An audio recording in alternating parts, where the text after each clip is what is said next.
രണ്ടു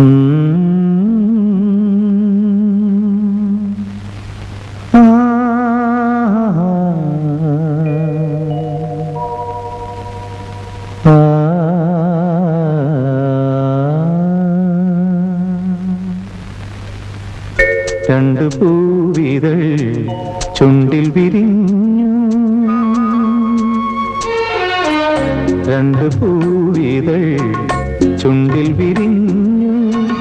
കുങ്കുമമോ പനിനീർ ചെന്താരോ, തുമ്പിയായി മനം പൂഞ്ചിറകാൽ തഴുകാനായുമ്പോൾ നീരസമാണോ? രണ്ടു പൂവിതൾ ചുണ്ടിൽ വിരിഞ്ഞു.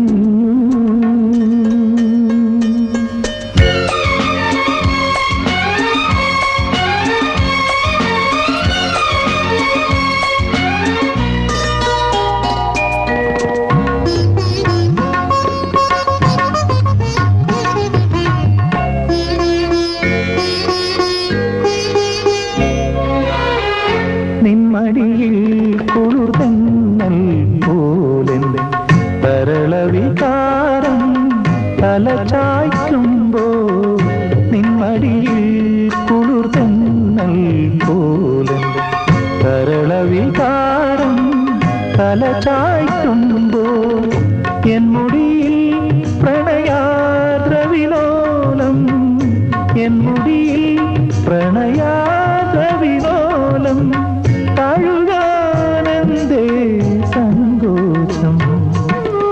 താമരയിൽ ഹിമനീരാകാമി മനസ്സിലെ ഒഴുകും വരയും. രണ്ടു പൂവിതൾ ചുണ്ടിൽ വിരിഞ്ഞു, കുങ്കുമമോ പനിനീർ ചെന്താരോ, തുമ്പിയായി മനം പൂഞ്ചിറകാൽ തഴുകാനായുമ്പോൾ നീരസമാണോ? രണ്ടു പൂവിതൾ ചുണ്ടിൽ വിരിഞ്ഞു.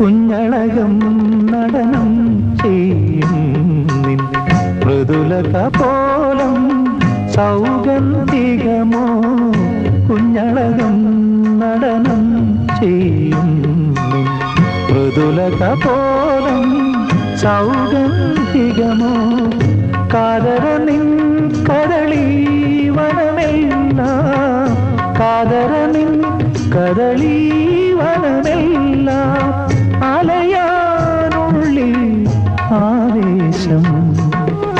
കാമുകനായി തിരുമുന്നിൽ നൽകാ കണിമലരൻ ഹൃദയം സഹിതം. രണ്ടു പൂവിതൾ ചുണ്ടിൽ വിരിഞ്ഞു, കുങ്കുമമോ പനിനീർ ചെന്താരോ, തുമ്പിയായി മനം പൂഞ്ചിറകാൽ തഴുകാനായുമ്പോൾ നീരസമാണോ?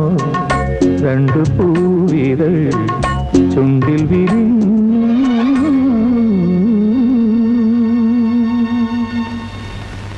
അയാൾ ഇത്ര കഷ്ടപ്പെട്ട് പാടിയത് എന്തിനാണെന്ന് എത്ര ആലോചിച്ചിട്ടും മനസ്സിലാവുന്നില്ല. വക്കീലങ്ങൾ എന്തിനാ അയാളെ പാടാൻ നിർബന്ധിച്ചത്?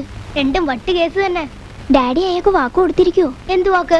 ആ മനുഷ്യനെ കൊണ്ട് ചേച്ചിയെ കെട്ടിക്കാവുന്ന്. എനിക്ക് വിശ്വാസേ ഇല്ല. എന്താ ഇത്? കപ്പലണ്ടി ഞങ്ങൾ ചോദിച്ചില്ലല്ലോ. വാങ്ങിച്ചോ, അവര് കാശ് തന്നിട്ടുണ്ട്. അവർക്കെന്നെ കൊണ്ടേ കൊടുത്തോ? വാങ്ങിച്ചോ കൂട്ടാ. ഞങ്ങൾക്ക് വേണമെങ്കിലേ ഞങ്ങൾക്കറിയാം വാങ്ങിക്കാൻ. ചെറുക്കേറ്റ് മൂപ്പാണെന്ന്. മനു, നമുക്ക് പോവാം. പേടിച്ചിട്ടോ? ഈ ബീച്ച് ആരുടെ സ്വന്തമൊന്നുമല്ലല്ലോ. ഇതുപോലെ രസംപല്ലി പിള്ളേരെ കൊണ്ട് ബീച്ചിൽ വരാൻ പാടുണ്ടോ മോളെ? ആരാ എന്നെ എറിഞ്ഞത്? എറിഞ്ഞോ? ആര്? നിങ്ങൾ എന്താ ചെയ്തേ? ചേടാ ഈ പൊടിക്കുപ്പി പോലത്തെ ചെറുക്കന്റെ ഭാവം കണ്ടില്ലേ? നീ ഒന്ന് പോടാ. നീ പോടാ അവിടുന്ന്.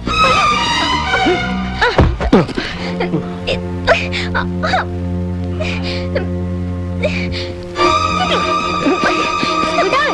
ഏയ്. വിട്ടേ, മോശമല്ലേ? ആ കളയുന്നു പോട്ടെ. അവിടെ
താങ്ക് യു അങ്കിൾ.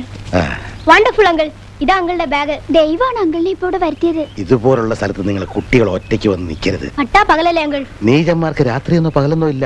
പൊയ്ക്കോ, ഇവിടെ നിൽക്കണ്ട. അങ്കിൾ എവിടുന്ന് പ്രത്യക്ഷപ്പെട്ടു? അങ്കിളുടെ വീട് എവിടെയാ? എന്തൊരു കലക്കൻ ഇടിയാ ഇടിച്ചത്. അങ്കിള് ബ്ലാക്ക് ബെൽറ്റ് ആണോ? അല്ല, ഹ്യൂമൻ ബെൽറ്റാ. ഞാൻ ഇപ്പൊ ഇടിച്ച ഇടി കൈകൊണ്ടല്ല, മനസ്സുകൊണ്ടാ. മനസ്സോണ്ട് ഇടിക്കാനോ? ആ, അതിന് മനസ്സിടി എന്ന് പറയും. ഒരു അവശനെ ഒരു ബലവാൻ കീഴ്പ്പെടുത്തുന്ന കാണുമ്പോൾ നമ്മൾ അറിയാതെ തന്നെ നമ്മുടെ പഞ്ചേന്ദ്രിയങ്ങളും സ്ഥിരാപടലങ്ങളും സടകുടഞ്ഞെഴുന്നേക്കും. നിങ്ങൾ ഇപ്പൊ ഇവിടെ കണ്ടത് അതാ. അങ്കിളും വാ ഞങ്ങളുടെ കൂടെ. എങ്ങോട്ട്? ഞങ്ങളുടെ വീട്ടിലേക്ക്. വേണ്ട. ഒരു 5 മിനിറ്റ്. വേണ്ട മക്കളെ. എങ്കിൽ ഞങ്ങൾ അങ്കിളിന്റെ വീട്ടിലേക്ക് വരാം. ഞാൻ വീട്ടിലേക്കല്ല. പിന്നെ? ഞാനൊരു ദേശാടനക്കാരനാണ് കുട്ടികളെ. ക്ഷേത്രങ്ങളും പുണ്യസ്ഥലങ്ങളും ഒക്കെ സന്ദർശിക്കാൻ ഇങ്ങനെ ഇറങ്ങി തിരിച്ചിരിക്കുകയാണ്. അങ്കിൾ ഇപ്പൊ ഈ നാട്ടുകാരനല്ലേ? ഞാൻ ഏത് നാട്ടുകാരനും ആകാം. ഏതെങ്കിലും ഒരു നാട്ടില് ബന്ധങ്ങൾ കൊണ്ട് കെട്ടിവരിയാൻ എനിക്ക് സ്വന്തക്കാരോ ബന്ധുക്കളോ ഭാര്യയോ മക്കളോ ആരുമില്ല. മനസ്സിലായോ? മനസ്സിലായില്ലേ അങ്കിൾ? അതായത് ഒരു ഭാര്യ ഉണ്ടായിരുന്ന 15 കൊല്ലങ്ങൾക്ക് മുമ്പ് മരിച്ചു. പിന്നെ ഏക മകൾക്ക് വേണ്ടി ജീവിച്ചു. പറക്കാൻ പറ്റിയപ്പോൾ അവളും പറന്നുപോയി. എങ്ങനെയെന്ന് ചോദിക്കരുത്. ഇപ്പൊ ഈ യാത്രയാണ് ഒരു ആനന്ദം. ചോറ്റാനിക്കര ക്ഷേത്രത്തിൽ കുറച്ചാൾ ഭജന ഇരിക്കണം. പിന്നെ ഗുരുവായൂര്, കാശി, രാമേശ്വരം അങ്ങനെ പോവും. അങ്കിള് വരുന്നില്ലെങ്കിൽ എവിടെയാന്ന് വെച്ചാ ഞങ്ങൾ കൊണ്ടുവിടാം. അതെ, കാറുണ്ട്. നിങ്ങൾ പൊയ്ക്കോ. കാറൊന്നും എനിക്ക് ശരിയാവില്ല. അങ്കിളിന്റെ പേര് പറഞ്ഞില്ല. പേരൊക്കെ അസലാണ്. പരമേശ്വരൻ. ഇഷ്ടപ്പെട്ടോ? ഇനി ഇഷ്ടപ്പെട്ടില്ലെങ്കിലും പേര് പരമേശ്വരൻ തന്നെയാ. ഞാൻ മനു. ഇത് മീര, മായ, മഞ്ജു. മഞ്ജു എല്ലാം മായാണല്ലോ. വല്ല മാപ്രസിദ്ധീകരണക്കാരുടെ മക്കളാണോ? ഏയ് അല്ലല്ല. ഞാൻ പോട്ടെ. അപ്പൊ അങ്കിൾ വേഗം സ്ഥലം വിട്ടു. ഞാനും വൈകി. യഥാ യഥാ ഹി ധർമ്മസ്യ ഗ്ലാനിർഭവതി ഭാരത യുദ്ധാനമധർമ്മസ്യ തദാജ്ഞാനം ശ്യാമ്യഹം.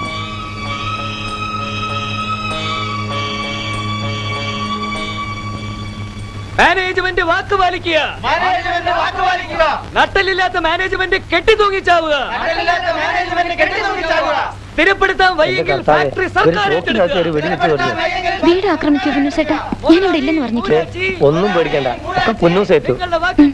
മോനകത്ത് വയ്ക്കോ. ഒന്നും പേടിക്കണ്ട. ഞാൻ ഏറ്റു. ഫാക്ടറിയിലെ തൊഴിലാളികളാണോ? അതെ, പൊന്നു മോനല്ലേ. ഒന്ന് അകത്തേക്ക് പോയിക്കോളൂ. ഇല്ലെങ്കിൽ അവരെന്ത് ചെയ്യും? അവർ പലതും ചെയ്യും. മോന്റെ കാലി ഞാൻ പിടിച്ചോളാം. മോനെ ഒന്ന് അകത്തേക്ക് പോയിക്കോളൂ. ഇത് നേരിടാൻ പുന്നൂസേട്ടൻ മതിയെന്ന്. മുതലാളി മൂരാച്ചി, നിങ്ങളുടെ വാക്കും കീറച്ചാക്കും ഞങ്ങൾക്ക് ഇപ്പോൾ ഒരുപോലെ. നട്ടലില്ലാത്ത മാനേജ്മെന്റ് കെട്ടിത്തൂങ്ങിച്ചാവുക. നിർത്ത്. എന്താ കാര്യം? ഒരിക്കലും ഒരു വാക്ക് പറയും, പിന്നീട് അതേ വാക്ക് തെറ്റിക്കുകയും ചെയ്യുന്ന പുതിയ MD ശരിക്കൊന്ന് കാണാമെന്നാ ഞങ്ങള്. എന്താ പ്രശ്നം? പ്രശ്നം ഞങ്ങൾ പറയേണ്ടതെന്ന് പറഞ്ഞോളാം. ഞാനൊരു അഡ്വക്കേറ്റ് ആണ്.